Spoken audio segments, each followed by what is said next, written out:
تو وہ لیوی مطلب آئی ایم ایف سے پوچھے بغیر لیوی کم نہیں کر سکتی حکومت؟ نہیں، اب لیوی کر سکتے ہیں لیکن کہیں اور سے آپ کو ٹیکس لگانا پڑے گا. آئی ایم ایف تو ٹارگیٹس دیکھتا ہے نا کہ آپ ٹارگیٹ کیسے میٹ کریں گے. تو اس کو کرنے کے لیے پیٹرول لیوی لگی ہوئی ہے، اور اس کو اگر آپ کم کرتے ہیں تو پھر کہیں اور لگانا پڑے گا ٹیکس. بڑی ڈیفیکلٹ بیلنس ہے. So it's a tricky job. جی Very tricky, ہاں. ٹرکی نہیں ہے، اگر ملک کی فکر کریں تو ٹرکی نہیں ہے. اچھا نہیں ہے. اپنے خراجات کم کریں، ریفارمز کریں. وہ تو آپ کئی مرتبہ کہہ چکے ہیں ریفارمز کریں، اخراجات کم کریں.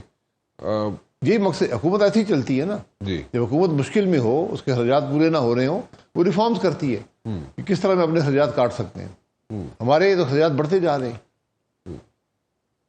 ہم نے تو M L A, M P A, senators کی تنخواہیں تگنی کر دی ہیں. گاڑیاں بانٹ رہے ہیں 11.5 کروڑ کی ججوں میں. یہ سب آپ کے سامنے ہے نا. جہاز خرید رہے ہیں. تو ہمیں ہماری جو کول اور فیل میں کافی بیچ میں تضاد آ گیا.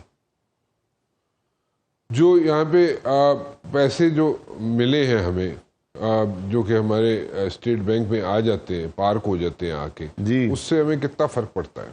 وہ پارک ہی ہوتے ہیں، استعمال تو ہم کر نہیں سکتے. نہیں ٹھیک ہے، پر لیکن پارکنگ سے کوئی فرق پڑتا ہے کہ نہیں پڑتا؟ نہیں، وہ جو آئی ایم ایف نے ہدف دیے ہوتے ہیں. جی آئی ایم ایف ایک بیوروکریسی ہے. جی انہوں نے دکھانا ہوتا ہے کہ اس ملک کے پاس اتنے ریزرو موجود ہیں.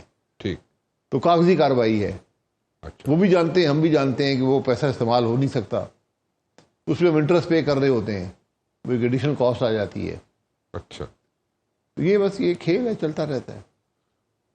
از it going to stop any time in the near future, یا اسی طرح چلتا رہے گا؟ نہیں، بالکل ہو سکتا ہے اگر آپ ریفارمز کرنے شروع کریں، اپنے ملک کے حالات درست کریں، رول آف لا لے کر آئیں، تو ملک آگے بڑھے گا. انویسٹمنٹ آئے گی، ملک آگے بڑھے گا. انویسٹمنٹ کیسے لا سکتے ہیں ہم یہاں پہ؟ اس کے جو بنیادی ضروریات ہوتی ہیں انویسٹمنٹ کی، اس کو پورا کریں. جس میں سب سے بڑی ضرورت رول آف لا کی ہوتی ہے. جہاں رول آف لا نہیں ہوگا، انویسٹمنٹ نہیں آئے گی. اچھا، یہ مزید اگر ہم اس کو دیکھیں، پورے براڈر اسپیکٹ میں دیکھیں، باتوں کو، چیزوں کو دیکھیں، تو آپ کے خیال میں ہمیں کوئی کیا بتائیے؟ تو آپ نے ریفارمز کی بات کر دی، ایک آپ نے کہا جی ہمارے اخراجات کم ہونے چاہیے، اور اس طرح چیزوں کو لے کے ہم آگے چلیں تو پھر ہمیں کوئی تھوڑا سا بریدنگ سپیس مل سکتا ہے اور چیزیں اسٹریٹن اپ ہو سکتی ہیں. اس کے علاوہ کوئی سجیشن آپ کے پاس؟ کوئی معجزہ نہیں ہے اس کے علاوہ. نہیں، معجزے کی بات نہیں کر رہا، سجیشن کی بات. یہی بنیادی تبدیلی آپ کو کرنی پڑے گی. جب تک آپ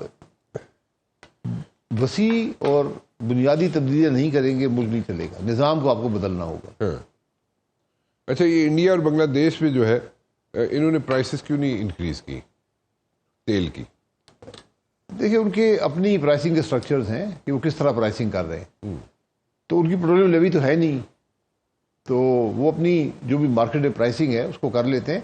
اور پرائسنگ دیکھیں، آپ کے پاس جب آپ کے پاس آ نہ رہو مال، جی، تو آپ اپنے ریزرو یوز کر رہے ہوتے ہیں. ٹھیک. تو ریزرو کی پرائس پرانی لیول کی ہوتی ہے. اچھا. تو وہی استعمال ہو رہی ہوتی ہے. ہمارے ریزروز ہیں بھی کم، لیکن ہم پرائسنگ میں نے کہا نا کہ ہم نے وہ طریقہ نہیں اپنایا جس کی ضرورت ہے، اور وہ ڈی ریگولیشن ہے. تو بنگلہ دیش کیسے چل رہا ہے؟ اس کی پرائسز کیونکہ ریزروز ہوں گے جس پہ وہ استعمال کر رہے ہیں. اور انڈیا، کیونکہ دیکھیں، یہ ممکن نہیں ہے کہ کوئی ملک بھی باہر سے مہنگی خرید کر سستی بیچ دے. ٹھیک. تو بنگلہ دیش ہو سکتا ہے سبسڈی دے رہا ہو، میرا نہیں خیال وہ سبسڈی دے رہے ہیں. اچھا. ان کے پاس ریزروز ہیں، پرانی پرائس پہ آیا ہوا مال ہے، وہ آگے بیچ رہے ہیں. اور انڈیا بھی یہی کر رہا ہوگا. اچھا. مجھے نہیں پتا ریزروز کتنے ہیں، لیکن وہ یہی یا سبسڈی دے رہے ہوں گے. ایک ان کے کوشچن رکھا ہوگا کہ ٹھیک ہے، ہم یہ جو مارجن آیا ہے ڈفرینس کو پاس آن نہیں کرتے، بعد میں اس کو ریکور کر لیں گے. تو ان کے پاس کچھ فائنینشیل ڈیپتھ ہم سے زیادہ ہے، ان کے ریزرو زیادہ ہیں، تو وہ یہ کام کر سکتے ہیں. اچھا. تو things are different over there in بنگلہ جی، دیش. ہر ایک کی اکانومی اپنی ہوتی ہے، ان کا سسٹم اپنا ہوتا ہے، وہ اس پہ کام کر رہے ہیں. ہمارا دیکھیں 200 روپے کے قریب تو پیٹرولیم لیوی ہے. آپ 400 کا جو فیول لیتے ہیں، 200 اس پہ جاتا ہے. وہ آپ کم نہیں کر سکتے.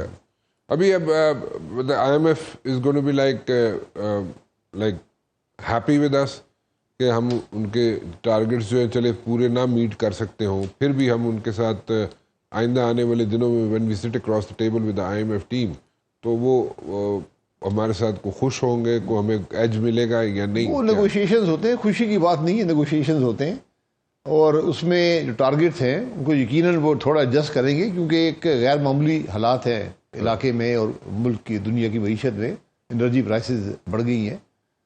لیکن آپ نے آئی ایم ایف سے نکلنے کے لیے آپ کو اصلاحات کی ضرورت ہے، ریفارمز کی. میں اس لیے بات کرتا ہوں، ریفارمز کے بغیر آپ آئی ایم ایف سے نہیں نکل سکیں گے. What's the hurdle? ریفارمز کیوں نہیں آتی؟ صلاحیت کی کمی ہے، سوچ کی کمی ہے، لیجیٹمیسی کی کمی ہے، بہت سے پرابلمز ہیں. اچھا، ملٹیپل ایشوز آتے ہیں، ملٹیپل ایشوز ہیں. جب تک ایڈریس نہیں ہوگا اس وقت ریفارمز. ہم ہمیشہ آسان حل ڈھونڈتے ہیں. ہم اخراجات میں کمی نہیں کرنا چاہتے، ہم وزارتوں میں کمی نہیں کرنا چاہتے، ہم حکومت کے اخراجات کم نہیں کر سکتے. ہمارے عجیب سے معاملات ہیں. ہم جو ٹیکس بیس ہے اس کو نہیں بڑھا سکتے، کیونکہ یہ پاکستان بدقسمتی سے آج ایک سیریس ایشو ہے جسے ہم ماضی میں بات کرتے تھے، آج ہم اس میں پھنس چکے ہیں. اس کو ایلیٹ کیپچر کہتے ہیں. ایلیٹ کیپچر میں پھنس چکے ہیں. ٹھیک، یہ آج ہمارا سب سے بڑا مسئلہ ہے. تو اس سے ہمارے ایلیٹ، ہماری پالیسیز آج مینیپولیٹ ہوتی ہیں بینیفٹ آف دی ایلیٹ، جسے اشرافیہ کہتے ہیں. میں سمجھ گیا، لیکن اس سے نکلنے کا کوئی راستہ آپ کو صرف ریفارمز ہی نظر آتے ہیں؟ جی ریفارمز کریں گے، لیکن وہ ریفارم بھی اسی اشرافیہ نہیں کرنے ہیں، پھر تو نہیں ہوں گے. اچھا، یہ بڑا ایک ویشس سرکل ہے، اس میں آپ پھنسے ہوئے ہیں. اوکے، گوٹ یور تو پوائنٹ. اسے خطرہ مجھے یہ ہے کہ یہ بات سڑکوں پہ نہ آ جائے. اس دن سے ڈرے، اس دن کو. آج لیڈرشپ کی ذمہ داری یہ ہے کہ ملک کے حالات کو درست کرنا شروع کریں، ورنہ ایک بریکنگ پوائنٹ آ جائے گا اور یہ معاملہ سڑک پہ چلا جائے گا.